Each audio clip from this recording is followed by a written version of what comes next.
Ciao a tutti. Eu queria agradecer de novo a Tianice e tio Gel, Marcelo, Rogério, a todos vocês que participaram do último momento com Maninha. Obrigada pelo carinho, pela consideração que vocês demonstraram a ela e obrigada. E para fechar o capítulo, porque eu queria muito ainda dedicar mais tempo para viver esse luto. Eu queria dedicar mais tempo. Mas a verdade é que eu não, assim, não posso, porque justamente tem muitas responsabilidades e eu queria fechar esse capítulo, que é muito, muito doloroso, com Sempre Li. Levarou por toda a minha vida o livro que ela me deu de presente quando ainda estava boa, no 2012.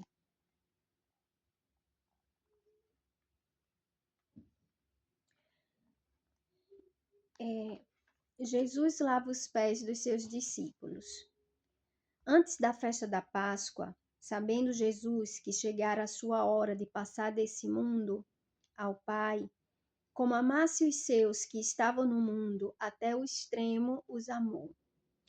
Durante a ceia, quando o demônio já tinha lançado no coração de Judas, filho de Simão Iscariotes, o propósito de traí-lo, sabendo Jesus que o Pai tudo lhe dera nas mãos e que saíra de Deus e para Deus voltava, levantou-se da mesa, depôs as suas vestes e, pegando de uma toalha, cingiu-se com ela. Em seguida, deitou águas numa bacia e começou a lavar os pés dos discípulos e enxugá-los com a toalha com que estava cingido.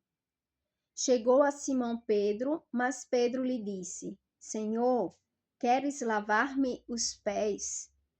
Respondeu-lhe Jesus: O que eu faço não compreendes agora, mas compreendê-lo-ás em breve.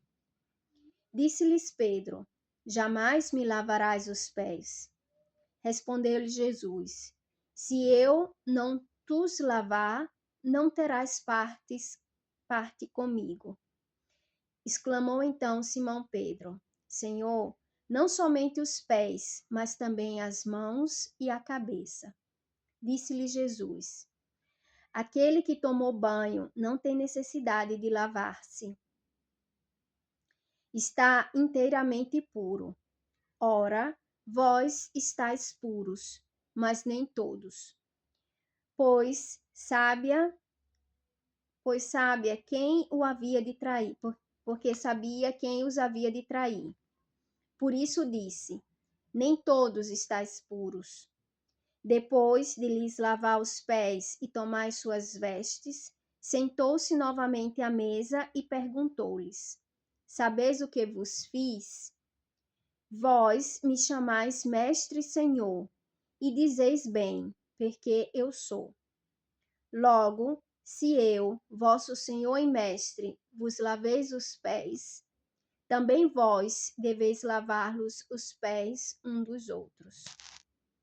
Dei-vos o exemplo, para que, como eu vos fiz, assim falais também vós.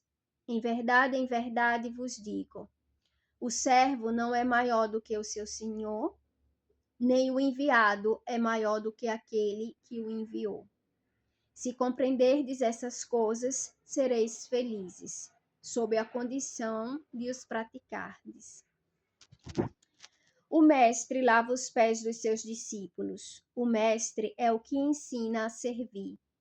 Quem tem o poder, de fato, é aquele que tem o poder de servir. Antes da última ceia, Jesus resolve dar uma lição de humildade aos seus discípulos. A palavra humildade vem do latim humilitas e tem o significado de pouca elevação, pequena estatura. Em sentido figurado, quer dizer modéstia, comedimento, simplicidade. Em sentido cristão, capacidade de servir. Jesus nos ensina a reconhecer a nossa condição de seres limitados. Não há filhos de Deus de primeira categoria e de segunda categoria. Não há viajante na estrada da vida de classe executiva ou econômica. Somos todos feitos do mesmo barro, da mesma condição humana, dos mesmos riscos de pecados e das mesmas possibilidades de santidade. Um líder verdadeiro não usa o poder para o proveito próprio. Não ostenta o cargo que tem, até porque todos os cargos são passageiros. Nada nos garante a permanência nesse reino. Nascemos para a eternidade. O dinheiro não nos poupa da morte, nem os cargos, nem os títulos, nem as decorações. Evidentemente, podemos nos valer dos bens materiais, podemos evoluir, podemos nos valer, podemos ocupar cargos de destaques. Temos inteligência para isso. O que não podemos é nos tornar servos desses bens ou dessas glórias. Quem assim age acaba indo ao encontro da própria ruína. Tudo isso é passageiro. E o ser humano tem que buscar em sua vida o que não passa, o que é eterno, o que não se corrompe com o tempo. São João da Cruz nos ensina: agrada mais a Deus uma obra, por pequena que seja, feita às escondidas e sem desejo que saiba, do que 1000 feitas com desejo de que os homens as saibam. Pois quem trabalha por Deus com o amor puríssimo, não somente não lhes dá que os homens o vejam, mas nem mesmo faz as obras para que Deus as saiba. E mesmo que nunca ele as viesse a saber, não deixaria de prestar-lhes os mesmos serviços. E isto com a mesma alegria e pureza de amor.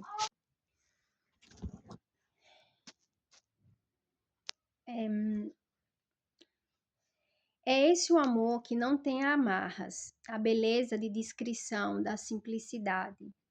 Quantas vezes algumas pessoas são descartadas por demonstrarem pouca habilidade com alguma área da inteligência? Triste postura arrogante que tem a pretensão de diminuir o outro. Há espaço para todos. É a virtude em compreender as diferenças sem preconceito. São João Maria Vianney, padroeiro dos párocos, é um exemplo de que a inteligência prática tem tanta importância quanto a teórica. A infância de João foi marcada pela Revolução Francesa. Ele nasceu no dia 8 de maio de 1786, na cidade de Dardilly, perto de Lyon. Desde cedo quis ser sacerdote, mas enfrentavam na árdua luta contra as dificuldades no estudo. Era-lhes impossível memorizar o que dele era exigido. Entretanto, seu amor por Deus e pelos irmãos era prova de que era possível prosseguir. Foi ordenado sacerdote em 1815. Poucos anos depois, em 1818, seus superiores o enviaram para a paróquia de Ars, em vilarejo distante. Ele aceitou o posto, porque nenhum outro sacerdote quis ir. O novo padre chegou com toda a humildade que marcava a sua vida e com um ardente desejo de ajudar seus irmãos a conhecer Jesus. Ele era de ordem terceira e havia assimilado os ensinamentos de São Francisco. Ser um pobre como os pobres, ser irmão de todos. Era um exemplo de confessor. Em sua biografia, há relatos de que ele permanecia até 18 horas por dia no confessionário para atender a todas as pessoas que precisavam da misericórdia de Deus. Com isso, atraía pessoas de todas as regiões da França e de todos os países da Europa. Era um padre com imensa capacidade de ouvir a dor e de acender a chama da esperança. O padre dos padres se alimentava na oração. Acreditava firmemente que precisava se abastecer da graça de Deus para partilhá-las com os irmãos. Passava horas diante do Santíssimo Sacramento, pedindo ao Senhor o dom da sabedoria. Em sua humildade, compreendeu que uma das virtudes da sabedoria é saber ouvir e saber compreender o irmão. São João Maria Vianney morreu aos 73 anos, provando que, com humildade, é mais fácil servir a Deus, viver o amor. Poderia citar tantos outros santos como exemplo de humildade. São Benedito preferia a cozinha, gostava de cuidar do convento e das pessoas mais necessitadas que viviam à espera de solidariedade. Há em sua biografia um episódio em que os santos, que com frequência retirava comida do convento para dar aos pobres, encontrou-se com o superior do convento. Ele não havia pedido autorização e competia ao superior decidir a quem dar os alimentos e o tipo de alimento que ele poderia ser distribuído aos pobres. Até porque eles não tinham tanta fartura no convento.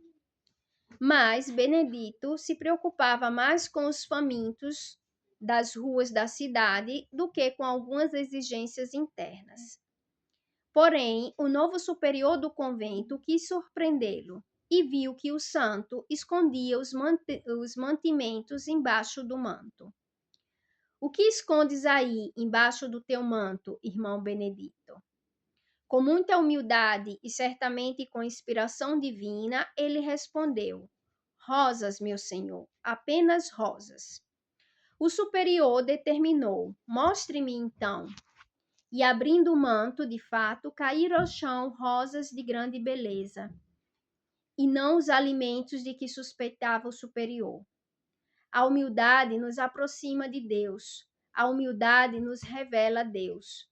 Nas pequenas coisas do dia a dia, experimentamos a presença de Deus. A humildade retira o véu que nos impede de contemplar a criação com os nossos próprios olhos. E tudo foi criado para nós, para que vivêssemos e convivêssemos plenos de amor ágape. Eu abri, saí assim, não é que eu fui ali escolher, não. Foi a leitura quando eu abri, e eu acho que é uma leitura que tem muito a ver com o momento que a gente dividiu. E repito mais uma vez, obrigada, tia Nilce, tio Gel, Marcelo, Rogério e todas as pessoas que deram o seu apoio, principalmente a Painho, que nesse momento ele é a pessoa que eu acho que está sofrendo mais.